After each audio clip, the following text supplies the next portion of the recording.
En el último video de la serie sobre el espectro político, analizamos al fascismo. Hoy toca el socialismo, un concepto algo complejo que se explicó brevemente en el video Cómo entender el espectro político, pero que hoy comenzamos a verlo en profundidad. Entender el socialismo es esencial, no solo para entender esta porción del gráfico, sino para entender la totalidad del espectro político y la historia de las ideas. Allí vamos.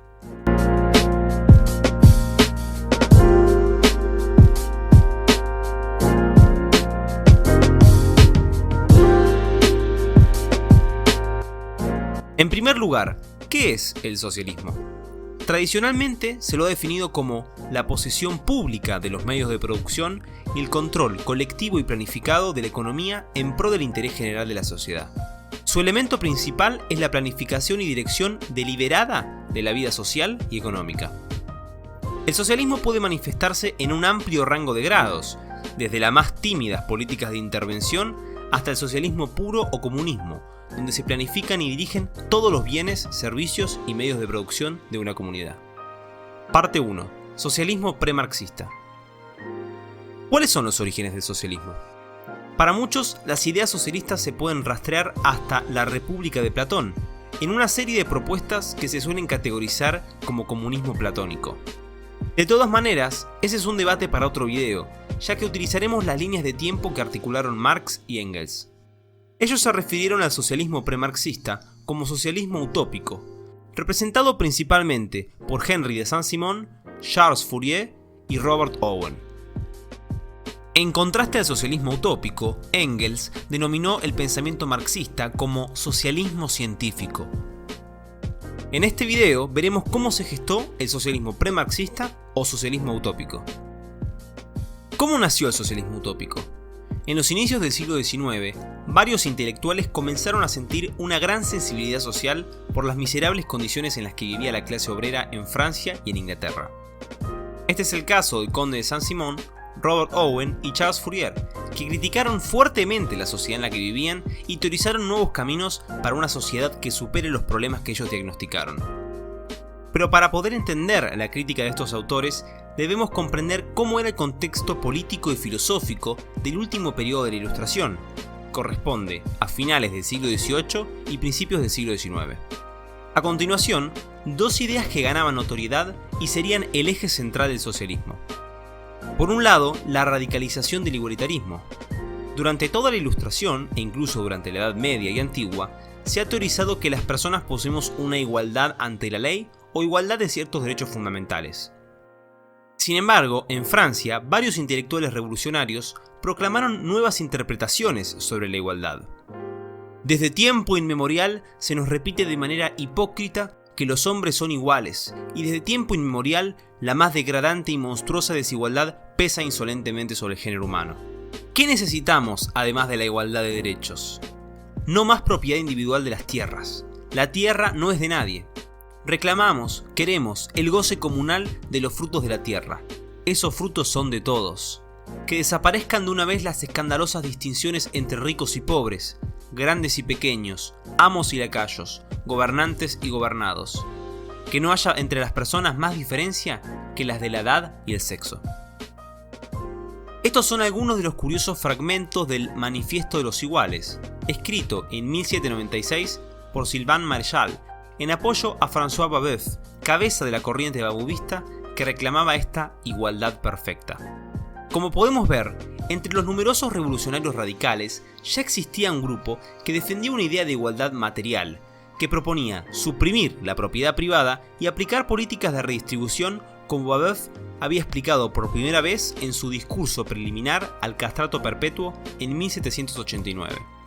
Cuando estos autores escribían, todavía no existía la palabra socialismo, comunismo o anarquismo, pero todos podremos notar las similitudes. La otra idea clave fue la creencia de que la razón y la ciencia podrían llevarnos hacia una sociedad perfecta, mientras la religión y la tradición eran los elementos que impedían este progreso y debían ser eliminados. Es importante resaltar lo radical que fue esta idea y la brutalidad con la que la impusieron los jacobinos. En Francia se montó un proceso de descristianización, donde desde 1789 a 1801 se destruyeron cruces, campanas y elementos de culto. se removieron todas las estatuas religiosas y se las reemplazaron por bustos de Marat.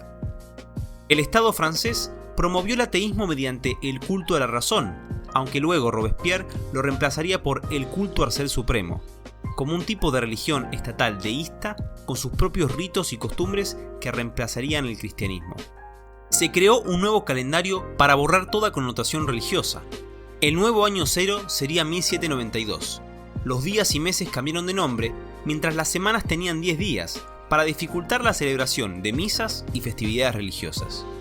Los sacerdotes que no juraron lealtad al régimen fueron ejecutados y todas las manifestaciones terminaron en exterminios. Este culto a la razón y la declaración de guerra a lo religioso y lo tradicional será entonces la otra idea clave a tener en cuenta. Con estas dos ideas en mente, podríamos intuir que debemos luchar por una igualdad de carácter material, que una sociedad utópica es científicamente alcanzable y que ésta es de carácter anticlerical y progresista. Et voilà, este es el primer cimiento del socialismo, aunque todavía le falta mucho para ser marxista. Contrastemos lo visto con la obra de los autores que Engels llamó los tres grandes socialistas utópicos. En el caso de Saint-Simon, él propuso un nuevo cristianismo, un nuevo espíritu científico e industrial que renueve los corazones humanos. Una élite de científicos e industrialistas podría planificar y dirigir la economía de manera que se pueda emancipar a las clases más pobres y se viva en una sociedad de bienestar. Aunque él no vio necesario abolir la propiedad, propuso eliminar la herencia. Para Charles Fourier, la solución estaba en los falansterios, comunidades de hasta 1620 personas donde no había propiedad privada, salarios ni mercado. En cuanto a su estructura, estaba minuciosamente planeado cada detalle.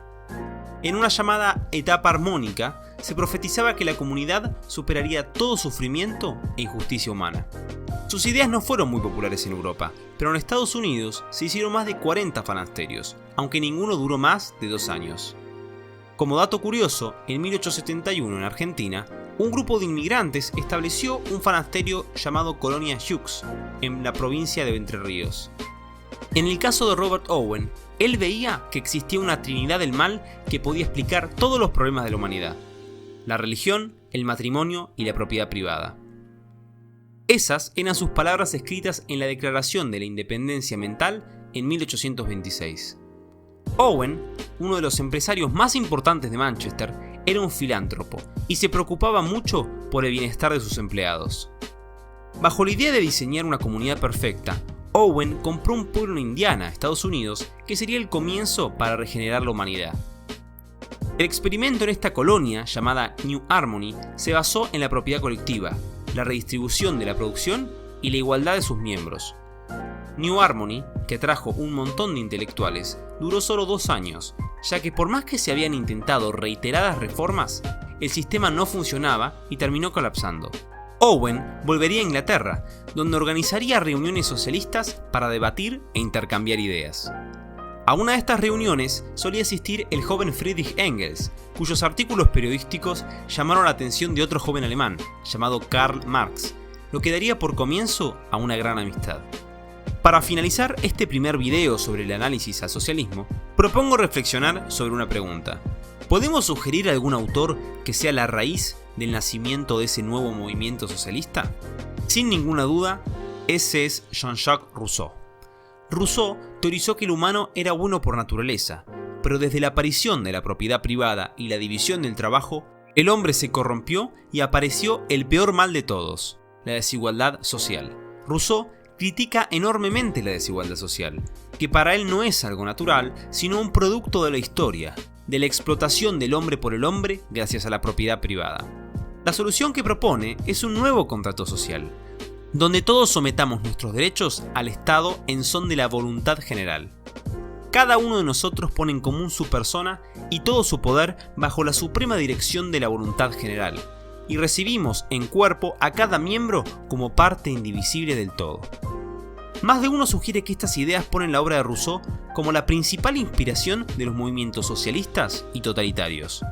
Esto además es muy visible, ya que la gran mayoría de autores que nombramos en el video tienen referencias directas al pensamiento de este filósofo ginebrino.